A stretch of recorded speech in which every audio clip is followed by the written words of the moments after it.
अब आइए हम बात करते हैं यूरेथ्रल इंजरी की। ठीक है, तो देखिए यूरेथ्रल इंजरी हम बात किए पहले से कि यूरेथ्रा का 4 पार्ट होता है। ये देखिए यूरेथ्रा यहाँ से शुरू होता है, इसको हम बोलते हैं प्रोस्थेटिक यूरेथ्रा। उसके बाद फिर ये देखिए ये जो होता है इसको हम बोलते हैं मेम्ब्रेनस यूरेथ्रा।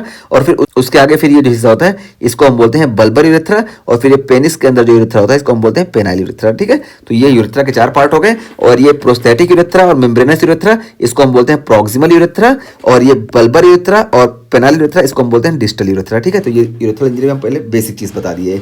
और उसके बाद फिर देखिए हम यहाँ पे डायग्रामेटिक रिप्रेजेंटेशन दिखाए हैं। यहाँ पे देखिए ये प्रोस्थेटिक यूरेथ्रा और ये देखिए मेम्ब्रेनस यूरेथ्रा और ये देखिए ये बल्बस या स्पंजियस यूरेथ्रा और उसका फिर ये देखिए पेनाइल यूरेथ्रा। ठीक है, ये हो गया।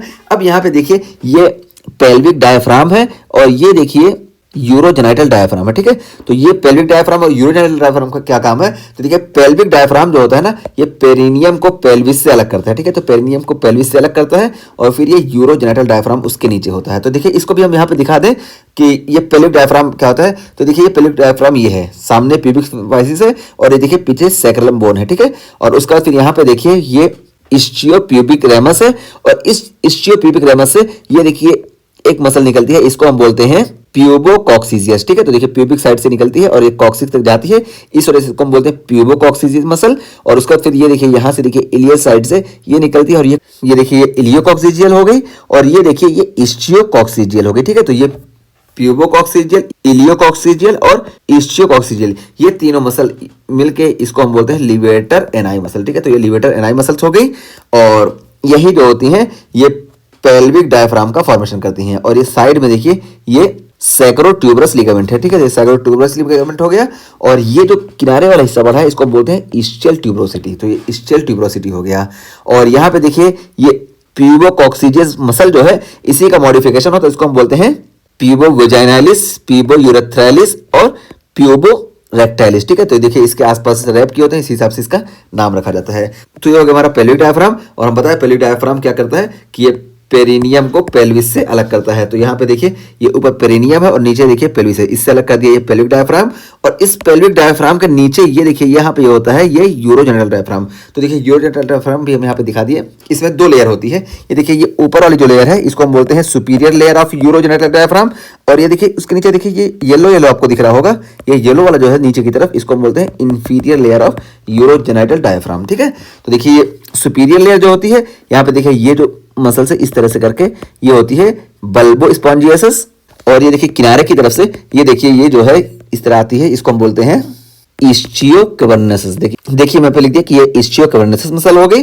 और उसके बाद ये देखिए ये जो होती है बीच में ये सुपीरियर ट्रांसवर्स पेरिनियल मसल है। और यहाँ पे देखिए ये जो बीच वाला हिस्सा है इसको हम बोलते हैं पेरिनियल बॉडी। ठीक है, तो पेरिनियल बॉडी पे ये सुपरफिशियल ट्रांसवर्स पेरिनियल मसल और इसी के नीचे ना डीप ट्रांसवर्स पेरिनियल मसल होती है, ये भी यहाँ पे जाती है। और ये देखिए ये जो होता है ये एनल कैनाल है और उसके साइड साइड में आप देखिए ये एक्सटर्नल एनल स्फिंक्टर प्रेजेंट है। ठीक है, तो ये हो गया और इसी को हम बोलते हैं यूरोजेनिटल डायफ्राम।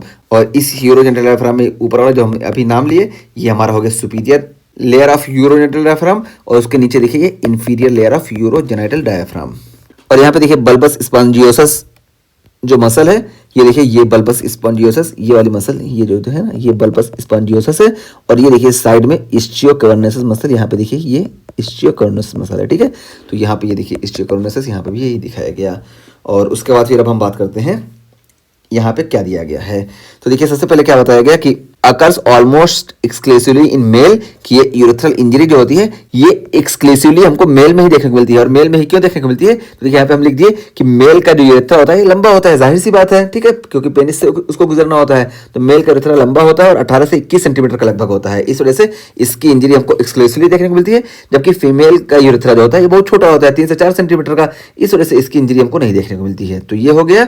और उसका फिर देखिए यहाँ पे हमको प्रेजेंटेशन क्या देखने को मिलेगा, तो देखिए present with blood at urethral meatus. अगर यूरेथ्रल इंजरी हो रही है ना तो यूरेथ्रल मेटस पे हमको ब्लड देखने को मिलेगा, इसके साथ साथ हमको हीमेचूरिया देखने को मिलेगी और साथ साथ देखिए हमको डिफिकल्टी वाइडिंग। ठीक है, तो वाइडिंग में हमको डिफिकल्टी देखने को मिलेगी क्योंकि जो पाइप है जब यहीं पे हमको इंजरी देखने को मिली है तो वाइडिंग तो डिफिकल्ट होगी ही। और उसके बाद फिर देखिए यहाँ पे एक्स्ट्रा पॉइंट या इंपॉर्टेंट पॉइंट क्या बताया गया कि urethral catheterisation is relatively contraindicated. तो यूरेथ्रल कैथेटराइजेशन जो है ये कॉन्ट्रा इंडिकेटेड होता है। क्यों, क्योंकि जब हमको सस्पेक्ट है कि यहाँ पे यूरेथ्रा की इंजरी है और यहाँ पे हम अगर कैथेटराइजेशन करेंगे तो यहाँ पे अगर हल्की सी भी इंजरी है ना तो ये यानी पार्शियल टीयर है तो ये कंप्लीट टीयर में कन्वर्ट हो जाएगा। देखिए हम यहाँ पे लिख भी दिए हैं कि chance of partial tear to convert into full tear, ठीक है। तो अगर पार्शियल टीयर कहीं हल्का सा है तो ये फुल टीयर में कन्वर्ट हो जाएगा। इसी वजह से यहाँ पे जो होता है ये कैथेटराइजेशन ये कॉन्ट्रा इंडिकेटेड होता है, ठीक है। ये चीज़ हम यहाँ पे बता दिए।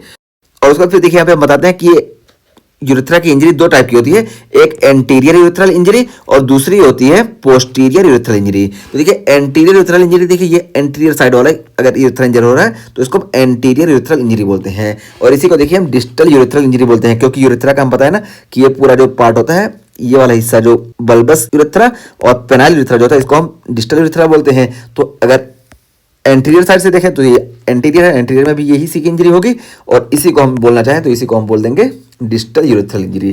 तो यही है कि एंटीरियर यूरेथ्रल इंजरी या इसी को हम डिस्टल यूरेथ्रल इंजरी बोलते हैं। और देखिए यहाँ पे क्या होता है, क्यों होता है, तो पेरिनियल स्ट्रेडल इंजरी। तो देखिए जैसे कोई है ना यहाँ पे पाइप पे ये है इस तरह, तो यहाँ पे इस ट्रॉमा की वजह से, इंजरी की वजह से हमको डिस्टल यूरेथ्रल इंजरी देखने को मिलती है। और उसका फिर क्या होगा, डिसरप्शन ऑफ बल्बर यूरेथ्रा जिसको हम स्पंजी यूरेथ्रा बोलते हैं। तो यहाँ पे बल्बर यूरेथ्रा स्पंजी यूरेथ्रा का यहाँ पे डिसरप्शन होने का चांस बहुत ज्यादा होता है और पेनाइल यूरेथ्रा के भी रप्चर होने का चांस रहता है, लेकिन कम रहता है। बल्बर यूरेथ्रा का चांस ज्यादा रहता है, ठीक है। तो यहाँ पे पेनाइल भी हम लिख दिए, लेकिन मोस्ट कॉमनली बल्बर यूरेथ्रा का चांस हमको रहता है कि ज्यादा रप्चर हो जाए। और जब ये रप्चर हो जाएगा तो क्या होगा कि स्क्रोटल हीमेटोमा हमको देखने को मिलेगा। देखिए यहाँ पे हमको स्क्रोटम में यहाँ पे इसके रप्चर होने की वजह से यहाँ पे हमको ब्लड एक्यूमुलेशन देखने को मिलेगा, इस वजह से हमको स्क्रोटल हीमेटोमा देखने को मिलेगा। और इसी को स्क्रोटल हीमेटोमा को हम बोलते हैं बटरफ्लाई हीमेटोमा या सुपरफिशियल हीमेटोमा, ठीक है। तो ये स्क्रोटल हीमेटोमा ये एंटीरियर यूरेथ्रल इंजरी के टाइम पे देखने को मिलता है और इसमें हमको बटरफ्लाई हीमेटोमा या सुपरफिशियल हीमेटोमा देखने को मिलेगा। ये हम नाम बता दिए।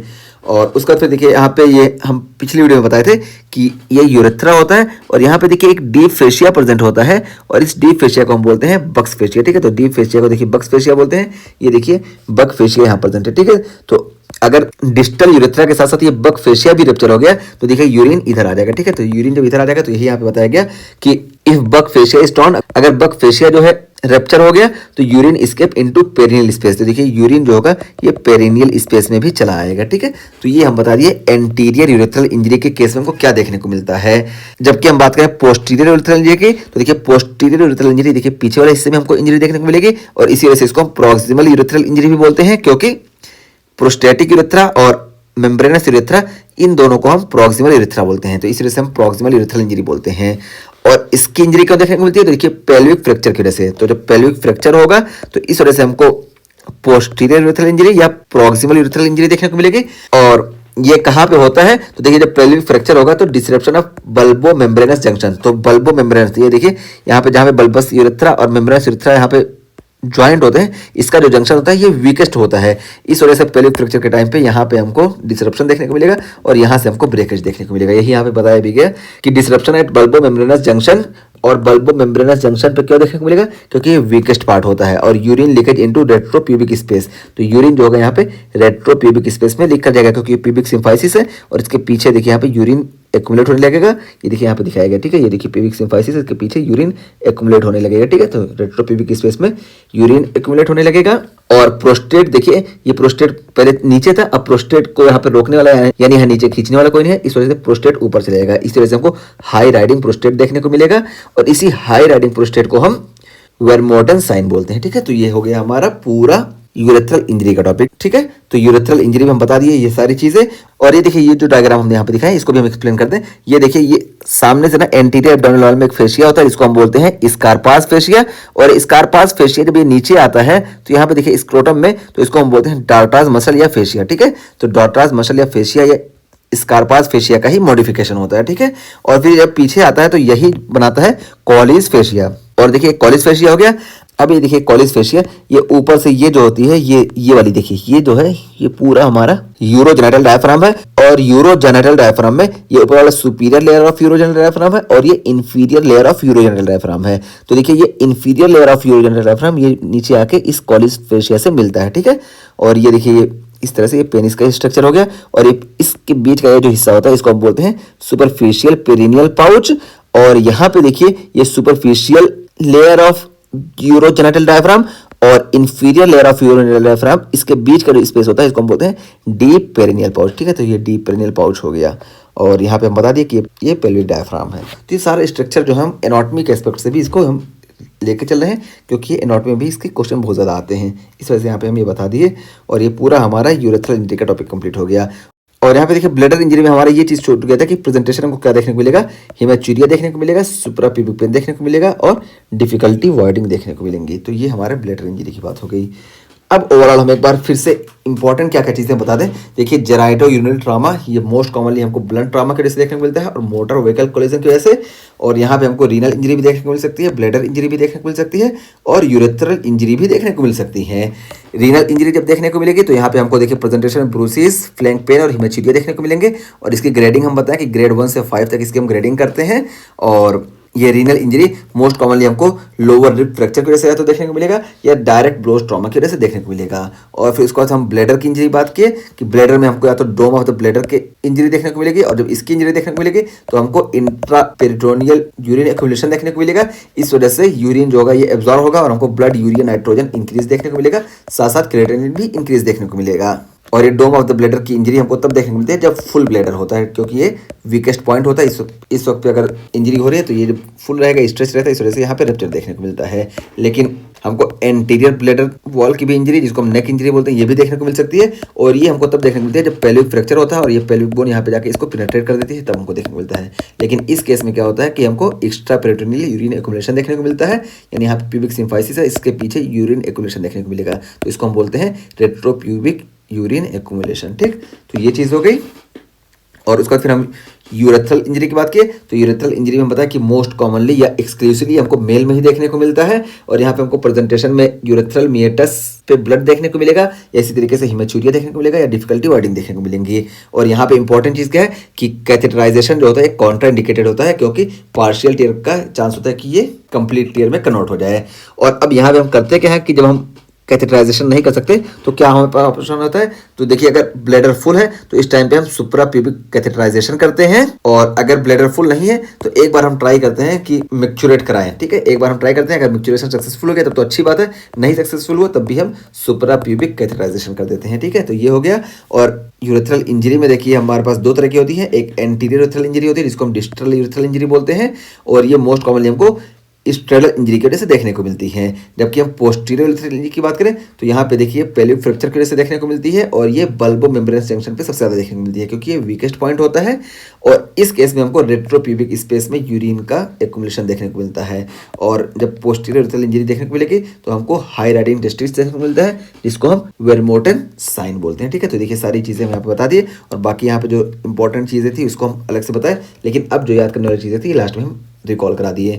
और अच्छा, यहाँ पे हम यूरेथ्रल इंजरी में जो हमारी इन्वेस्टिगेशन ऑफ चॉइस होती है ये रेट्रोग्रेड यूरेथ्रोग्राम होती है। ठीक है, तो ये इन्वेस्टिगेशन ऑफ चॉइस होगी हमारी। ठीक, तो इस तरीके से हमारा ये पूरा टॉपिक जो है जेनाइटो यूरिनरी ट्रॉमा का कंप्लीट हो गया।